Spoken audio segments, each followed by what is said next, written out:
Aku wedi, aku takut ya. Apa sih? Itu apa sih ya? Itu bukan karung. Itu bukan karung. Itu sugus. Itu sugus. Gue ngelihat, sumpah. Gue ngelihat mukanya busuk, hitam.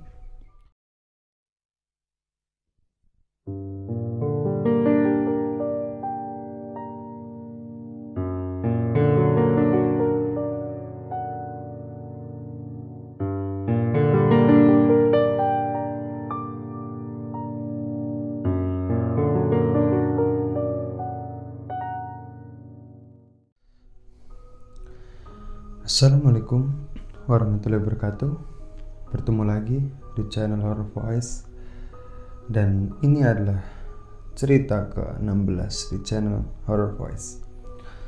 Dan sekarang jam menunjukkan pukul 1:30. Seperti biasa gue akan bercerita tentang cerita-cerita horor. Dan cerita horor ini gue dapat dari kawan gue yang membuka angkringan di salah satu tetangga di desa gue ya, jadi beda desa. Dia itu membuka usaha angkringan. Ya, kalau di Jawa Tengah namanya hik, seperti itu. Jadi kayak warung makan yang itu ada gerobaknya dan ya bukanya itu biasanya 24 jam. Dan gue suka mampir ke sana kalau sedang lapar, seperti itu.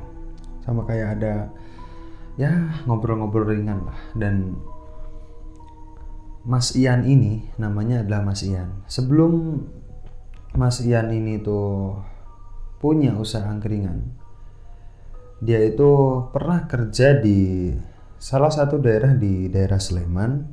Dan di daerah tersebut dia punya cerita horor, tapi akan gue ceritain di cerita-cerita horor berikutnya ya. Dan ini adalah kisah Mas Ian waktu dia itu memancing. Itu sekitar tahun 2016 atau 17. Jadi Mas Ian ini tuh punya hobi mancing ya. Nah, di sini gue akan bercerita 2 kisah tentang Mas Ian memancing. Singkat cerita, Mas Ian ini tuh mau mancing dengan rekannya, rekan satu kampungnya, namanya adalah Pak I ya, Rifai, dan disebutnya itu Pak I ya. Jadi Ian ini sore-sorean gitu ngajak mancing sama Ian.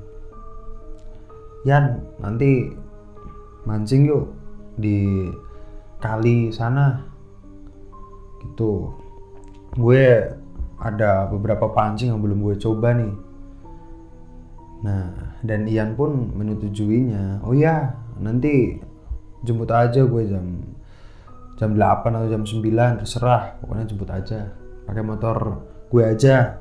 Motor lu nanti kasih di rumah gue gitu. Oh ya, siap, seperti itu. Dan dari obrolan tersebut, Ian pun balik ke rumah dan menyiapkan alat-alat pancingnya ya.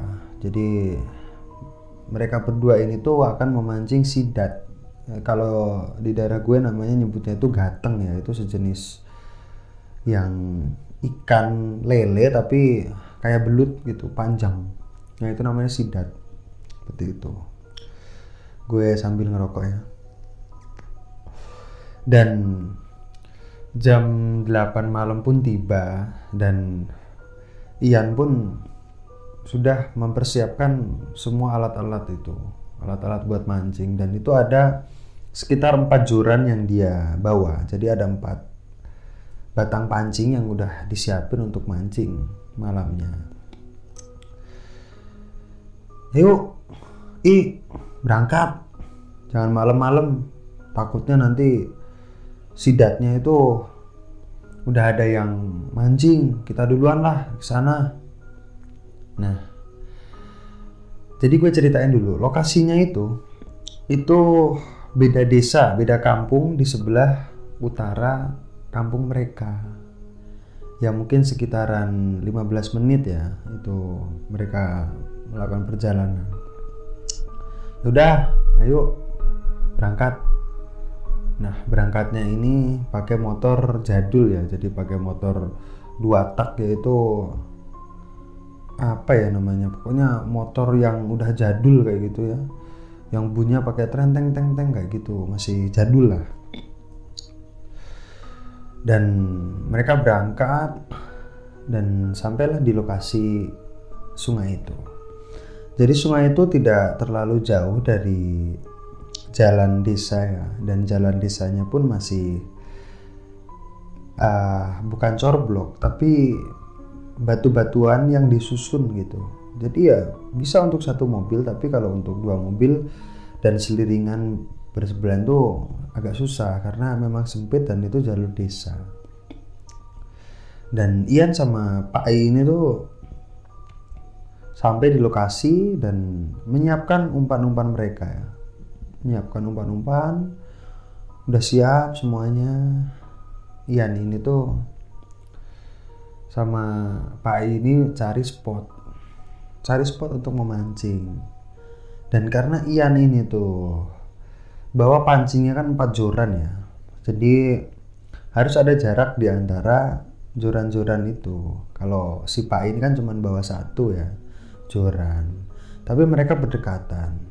Jadi Ian ini ada di sebelah kanan, si Pak I ini ada di sebelah kirinya si Ian, dan sibuklah mereka nyiapin plung, 1 umpan dimasukkan ke sungai, dan Ian pun masih sibuk dengan 4 joran yang dia bawa, yang 1 dikasih sana, kasih ke sana. Dan sampailah mereka di saat menunggu umpan untuk dimakan oleh buruannya. Dan Ian ini tuh dari arah sebelah selatan, yaitu arah kanannya Ian tuh ngelihat itu seperti ada lampu motor, tapi cahayanya tuh nggak menerangi jalan, jadi cuman kayak lampu kecil tapi berjalan. Tapi di situ nggak ada suara motor, dan Ian pun masih berpikir positif. Ada motor. Pinggirin motornya yang di pinggir jalan buat orang lewat tuh. Dan jam pun menunjukkan pukul 9. Mereka pun masih ya positif, mungkin orang pulang dari main atau dari ronda atau mau berangkat ronda seperti itu. Dan Pak I pun minggirin motornya ke sisi jalan agar ya bisa lewat lah, bisa enak lah orang situ, karena kan beda desa ya, bukan di desa mereka. Udah aku pindahin itu. Oh ya udah kalau gitu. Terus si Ian ini tuh masih ngelihat lampu tersebut ya. Jadi lampunya tuh kuning. Jadi kayak lampu model dulu yang warnanya itu kuning ke coklat-coklatan. Tapi itu bukan sebuah lampu yang menyorot ke jalan, akan tetapi seperti lilin yang itu tuh terbang. Tapi jarak antara lilin dengan tanah itu kayak lampu motor. Dan waktu dilihat lilin itu semakin mendekat, tapi nggak ada suara motor ataupun suara orang berjalan. Dan lilin itu pun tiba-tiba hilang. Jarak antara mungkin 50 meter itu lilin itu hilang. Dan si Ian pun sama si Pak I ini tuh masih berpikir positif, wah mungkin belok lah si motornya, ataupun ya mungkin mesinnya dimatiin sama-sama memancing kayak gitu. Wes rasa didelok ngene wong kene arah lep apa arah mancing. Udah nggak usah dilihat, mungkin orang cari air atau mau mancing kayak gitu. Oh ya wes, yaudah gitu. Dan mereka pun kan mancingnya itu menghadap ke sebelah timur ya, ke sebelah timur. Dan si Ian ini kan waktu zaman dulu kan mereka itu seneng-senengnya tuh dengan lintingan ya. Jadi kayak ya mau ngerokok itu harus melinting dulu. Nah, mereka itu bawa lintingan. Akan tapi kalau mereka ini mau ngelinting dan menghadap ke sungai itu takutnya tembakonya itu jatuh kayak gitulah. Nah, si Ian ini tuh balik badannya ke sebelah barat dan mau ngelinting. Dan di saat ngelinting, Ian ini tuh mencium bau amis, bau busuk, pokoknya campur jadi satu. Pokoknya baunya nggak enak banget, busuk baunya tuh. Langsung, tadinya nggak ada, pokoknya langsung bau set gitu. Kue ngambura, ambune bosok, enek batang gue nih gini. Kamu nyium nggak bau busuk ini? Di sini mungkin ada bangke ya, gitu. Iya mungkin ada bangke. Wah tadi jangan di sini mancing, agak sebelah sana, sini bau bangke ya. Ya udahlah, nanti juga hilang sendiri, seperti itu katanya Ian. Dan Ian pun melanjutkan melintingnya. Jadi masih mereka itu beda hadapnya ya. Yang satu si Fai ini menghadap ke timur, si Ian ini menghadap ke barat. Dan waktu Ian ngelinting terus mau ngidupin tembakonya itu, ngidupin lintingannya itu, si Ian ini tuh dari arah baratnya itu mungkin jarak antara 20 meter ataupun 25 meter tuh itu ngelihat ada kayak bayangan putih ya. Itu bayangan putihnya tuh dari yang tadinya samar-samar terus jadi putihnya tuh pekat. Dan putihnya ini tuh seperti cahaya-cahaya di sekitarnya tuh memantul. Oh iya, gue lupa. Jadi di sungai ini tuh alat penerangan itu cuman lampu senter yang ya mungkin petromak ya kayak gitu. Jadi di sekelilingnya tuh ya memang ada lampu-lampu dari warga tapi berjauhan dan itu nggak menerangi lokasi mereka seperti itu. Wah, sopo sih sing ndekek bakor ning kono? Wah, marake wedi. Siapa sih yang ngasihin karung di situ, bikin takut aja kayak gitu. Ian ngeliatnya itu karung, dihidupin lah tembakau. Setelah tembakonya hidup dan buat untuk ngerokok, si Ian pun balik lagi ke arah sungainya dan masih menungguin 4 jorannya itu. Dan selang mungkin 3 menit ataupun 2 menit si Pak Ai ini tuh gantian mau ngelinting juga, mau ngerokok. Nah si Pak Ai ini tuh menghadap ke sebelah barat gantian, ngambil tembakau, dikasihin ke kertas lintingnya. Dan Ian pun ngelihatin si Pak Ai ya, ngelihatin kok tangannya Pak Ai itu gemeter sampai-sampai tembakonya itu pada berjatuhan di tanah dan dia tinggal menyisakan kertas lintingnya itu. Ngopo? Kamu kenapa?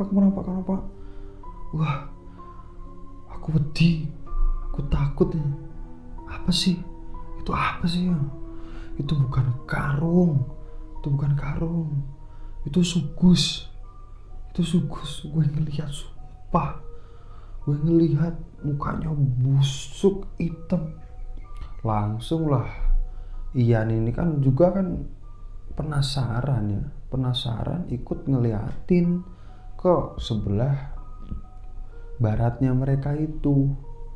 Waktu dilihat bener kalau itu sosok pocong yang dengan kain kafan yang biasanya ya orang-orang cerita itu lusuh, akan tapi itu tuh bersih seperti baru, tapi dan memunculkan kayak cahaya-cahaya yang ada di temaram-temaram yang ada di sekitarnya itu jadi kayak memantul, jadi kayak kelihatan banget. Dan itu ada katanya mereka tuh iket-iketan kayak itu ada sosok orang dan itu diikat pakai kain putih seperti itu. langsung si Pai ini tuh lari langkah 1000 menuju ke motornya itu. Ditariklah pancingnya, pancing ditarik sambil dibawa lari, teriak-teriak, wah pocong, sukus pocong. Ian pun yang ada di belakangnya itu sama, ngambil semua jorannya 4 itu langsung dibawa kan. Tetapi seperti tembakau, seperti senter yang ada di situ ya, Petromak itu ditinggalin sama mereka karena udah ketakutan, malah nyelamatin si joran-joran mereka itu. Langsung pergi ke motor, senar yang itu langsung ditarik, nggak diukel ya, nggak ditarik ke jorannya, langsung aja kan. Itu kan motornya sampai motor lah, itu kan motornya kan model lama dan ngidupinnya tuh harus di kickstarter ya, harus diselah kalau bahasa sini itu. Nah, saking paniknya mereka langsung wah tolong ayo pergi. Nah, saking paniknya motornya juga nggak jalan, maksudnya nggak hidup, dan motornya itu langsung aja didorong sama mereka berdua karena saking paniknya. Dan sampai di pertigaan di sebelah utara mereka ya, itu tuh ada ya lampu jalan gitu, dan mereka baru sadar kalau kunci kontaknya itu belum di onin, masih off gitu ya, nggak bisa jalan saking paniknya. Dan mulai dari kejadian itu Mas Ian ini tuh cerita kalau nggak pernah mancing di sekitaran kampungnya. Jadi Ian itu mancingnya ya di tempat-tempat yang lain gitu, karena ya semenjak kejadian itu nggak berani. Dan singkat cerita sampailah mereka di rumah ya sekitaran jam 11 malam.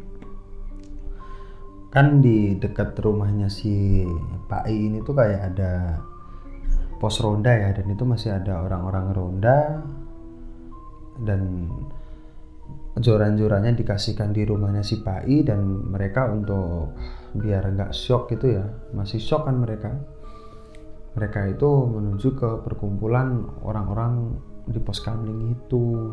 Mereka ngobrol-ngobrol, kenapa lu kok mukanya pucat-pucat gini gitu. Dan mereka pun bercerita pengalamannya mancing di sungai di desa lain itu. Dan kata orang-orang pos kamling itu, memang di desa itu belum lama ini itu ada teror pocong, karena ada salah satu pohon asem besar itu tuh ditebang sama salah satu warga di situ. Nah, semenjak ditebang pohon asem itu, mungkin ya walau alam, sosok jin, sosok pocong yang ada di rumahnya di asem itu yang ngamuk ya, karena rumahnya itu ditebang dan neror warga-warga yang ada di desa itu. Jadi setiap malam itu dikelilingin, terus kayak ada pocong itu keliling-keliling di deket-deket rumah warga, dan kadang-kadang ada yang ngetok-ngetok seperti itu. Dan kebetulan si Pak I sama si Ian ini tuh nggak tahu kalau ada cerita seperti itu baru-baru ini, belum lama ini ya, seperti itu. Dan mungkin sosok pocong yang meneror mereka itu adalah sosok pocong yang rumahnya dirobohkan tadi, ditebang tadi, seperti itu. Ya mungkin ceritanya singkat ya. Dan terima kasih untuk teman-teman yang udah mau ninggalin komentar, udah mau lihat video ini, udah mau subscribe, udah mau ngikutin terus upload video-video terbaru dari channel ini. Terima kasih untuk kawan-kawan semua. Mohon maaf apabila ada kata-kata yang gak enak ya, ataupun ada salah-salah kata, gue mohon maaf. Dan insya Allah gue akan memperbaikinya cara bercerita gue di video-video di kemudian. Terima kasih. Gue tutup. Wassalamualaikum warahmatullahi wabarakatuh.